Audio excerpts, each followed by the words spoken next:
The massive holographic chamber hummed with quiet tension as Yuna Kim stood before the Galactic Arbitration Council. Her dark blue professional suit pressed neatly against her slender frame, revealing nothing of the storm brewing beneath her calm exterior. Around her, representatives from dozens of alien civilizations watched with a mixture of curiosity and skepticism. Yuna was suing her parents, not for emotional trauma or childhood neglect, but for something far more calculated: economic sabotage. Her fingers touched the digital tablet, projecting financial records that stretched across generations of her family's desperate survival. The council's lead adjudicator, a tall crystalline being named Coral, adjusted its translucent form. "Explain your claim, human representative," it requested in a neutral tone. She took a deep breath. Her story began with the Great Migration, when Earth became uninhabitable. Her grandparents were among the first refugee clusters, scrambling to secure passage on overcrowded interstellar transports. In their panic, they made devastating financial choices, taking high-interest loans from predatory alien lending institutions. Those loans transformed into generational debt. Her parents inherited massive economic penalties, which further restricted Yuna's educational and professional opportunities. Every scholarship, every job application carried the invisible weight of her family's financial history. "My parents' survival strategies," Yuna explained methodically, "directly compromised my economic potential. Their desperate decisions created a cascade of financial limitations that have effectively imprisoned my future." The evidence was meticulously prepared. Holographic charts demonstrated how each loan, each desperate financial maneuver, had created compounding restrictions. Her parents' survival had come at the cost of her potential. Coral's voice resonated through the chamber. "Unprecedented. A child legally challenging parental financial decisions." Yuna remained composed. This wasn't about personal anger or familial resentment. This was a systemic challenge to how refugee populations were economically marginalized. Her quantum engineering background had equipped her with precise analytical skills. She had mapped every financial restriction, every closed opportunity, tracing them back to her family's original refugee status. The data was irrefutable. The alien representatives leaned forward, their various sensory appendages focusing on her presentation. Some looked confused, others intrigued. A lawsuit challenging generational economic oppression was something entirely new. "I seek not monetary compensation," Yuna continued, "but judicial acknowledgement of systemic economic barriers faced by human refugees. My parents were victims. I am a consequence." Her statement hung in the chamber, powerful in its simplicity. Behind her, a small delegation of human survivors watched silently.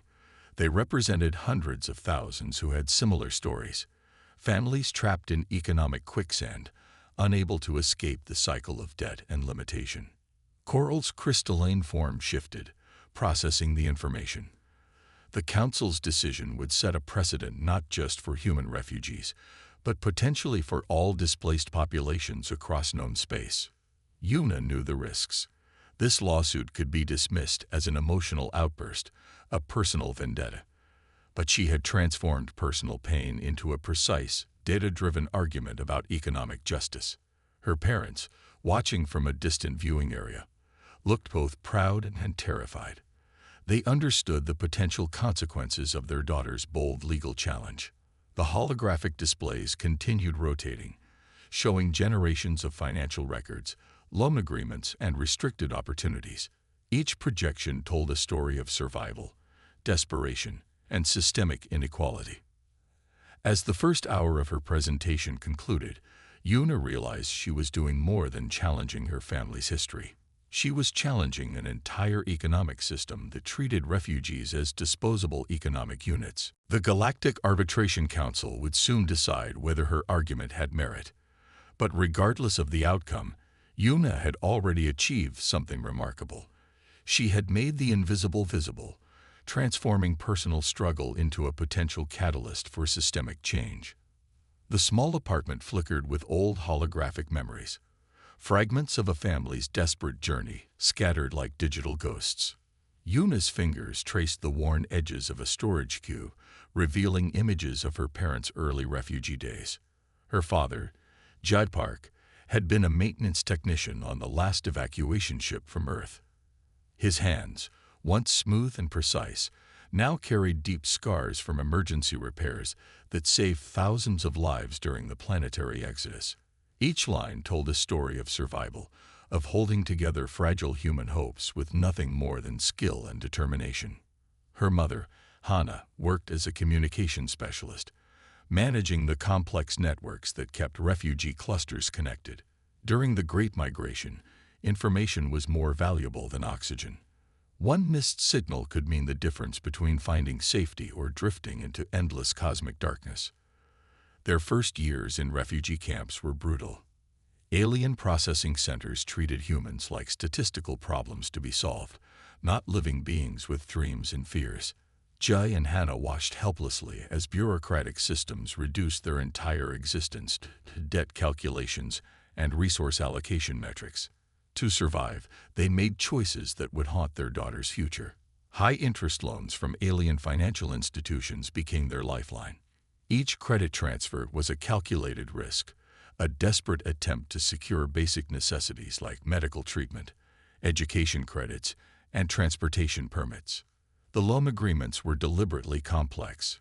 Written in languages that required multiple translation algorithms, these contracts contained hidden clauses that multiplied debt exponentially. What seemed like a reasonable 5% interest rate could transform into 500% within a single migration cycle. Yuna discovered documentation showing how her parents had pawned future work credits, promising years of labor in industrial reconstruction zones. They signed agreements that effectively turned their potential offspring into economic collateral. Her very existence became a financial transaction. During one particularly difficult year, Jay sold his specialized repair certifications to cover emergency medical treatments for Hannah's unexpected radiation exposure. The medical debt alone would take 3 generations to repay. Such was the economic reality for human refugees. Their survival strategy was simple: sacrifice current comfort for potential future opportunities. Every credit saved, every skill learned was an investment in their child's potential. They never imagined those investments would become chains binding Yuna's economic mobility. The storage cube flickered another memory: a cramped refugee transport, hundreds of humans packed like compressed data packages. Jai and Hannah held each other, their young daughter sleeping between them, unaware that her future was being negotiated in cold, distant financial chambers. Alien economic systems saw humans as disposable workforce units. Refugee populations were statistical entries, not living communities. Each loan, each permit, each migration authorization came with invisible strings that could strangle hope. Yuna understood her parents weren't villains. They were survivors navigating an impossible system designed to extract maximum economic value from displaced populations. Their love was fierce, their choices desperate but calculated. The apartment walls seemed to whisper their untold struggles. Faded certificates, partially erased work permits, and fragmented communication logs painted a picture of constant negotiation. Every document was a battle, every signature a potential trap. Her mother's final journal entry captured their philosophy: "We survive so our child can truly live."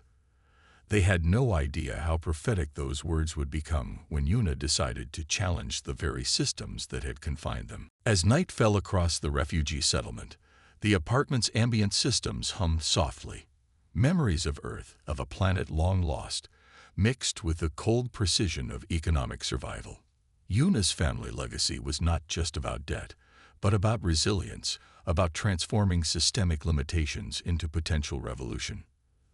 The storage cube blinked one last memory: a young Yuna, watching her parents work endless shifts, learning early that survival was its own form of resistance. She would continue their unfinished story, not through acceptance, but through radical challenge. The Interstellar Economic Equity Commission's central hub was a massive rotating structure designed to simulate multiple gravitational environments. Here, Kirill, a senior diplomatic analyst, first encountered Yoona Kim's legal documentation. Kirill was different from typical bureaucratic administrators. As a hybrid species, part organic, part computational, he processed information through complex emotional and logical matrices. When he started analyzing Yoona's case, something unusual happened. He felt genuine empathy. Most alien bureaucrats viewed human refugees as statistical problems. Kirill saw living stories, intricate networks of survival and potential. His unique neural pathways allowed him to see beyond simple economic calculations. The digital files mapping Yoona's generational debt were not just numbers.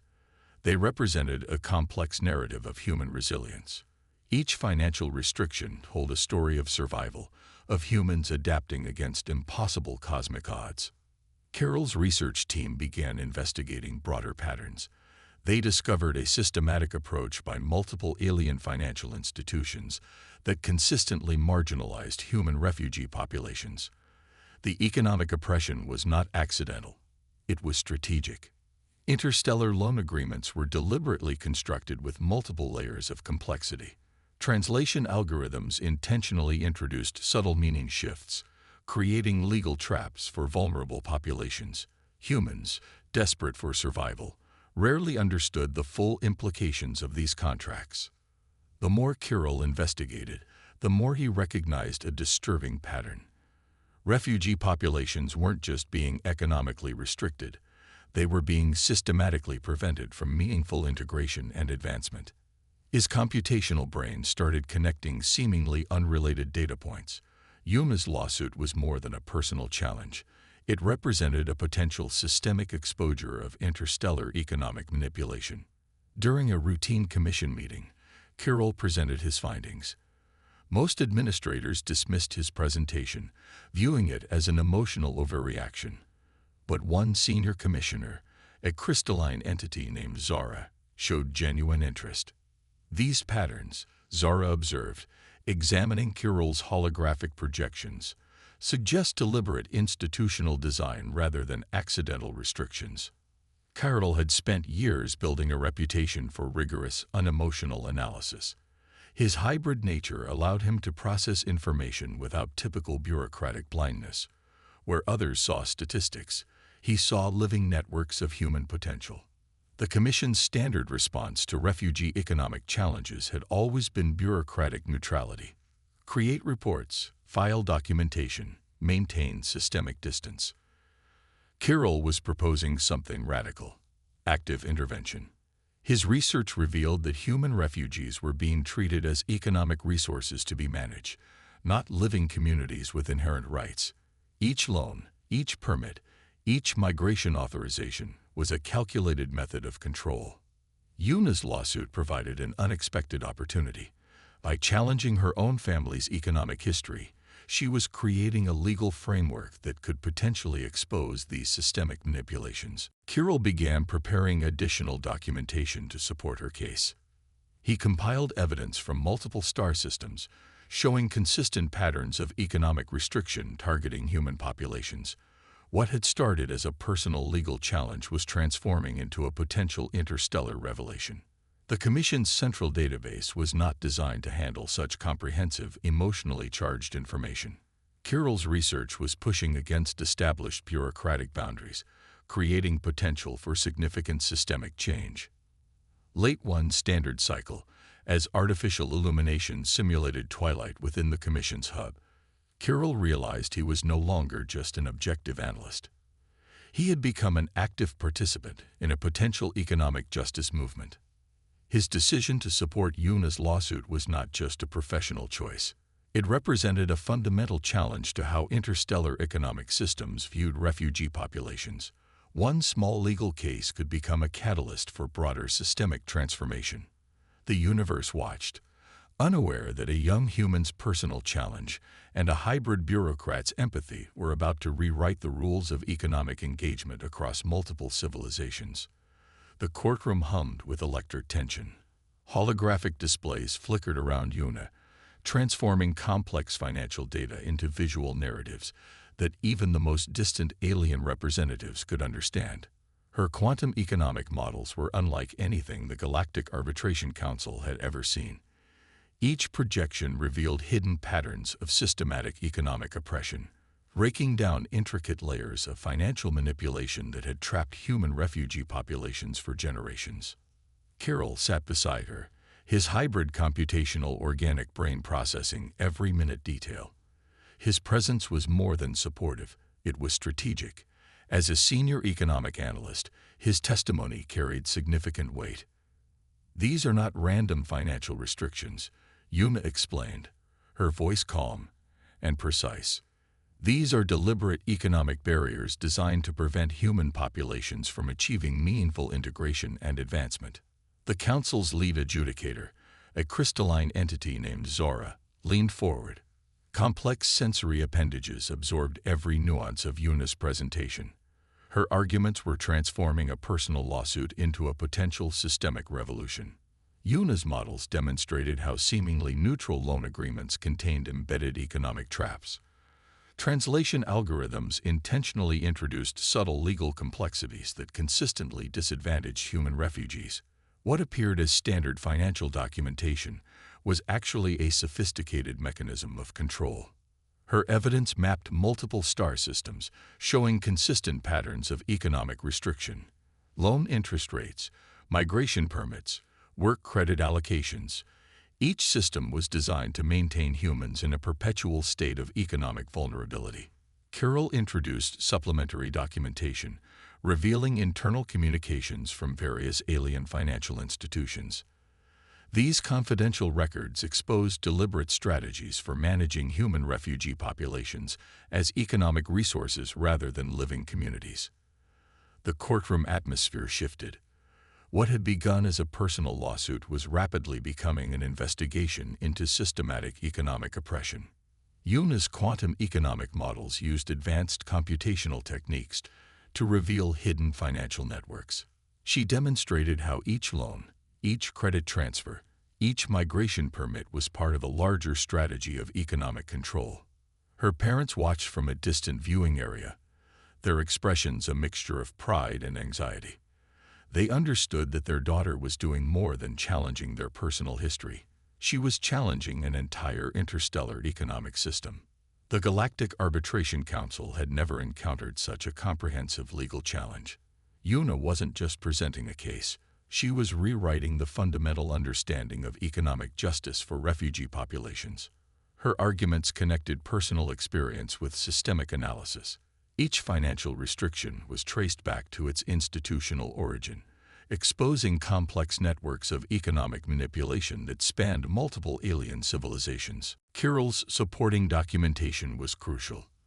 As a hybrid analyst with access to restricted databases, he could provide insights that traditional human lawyers could not. His testimony transformed Yuna's personal narrative into a broader systemic exposure.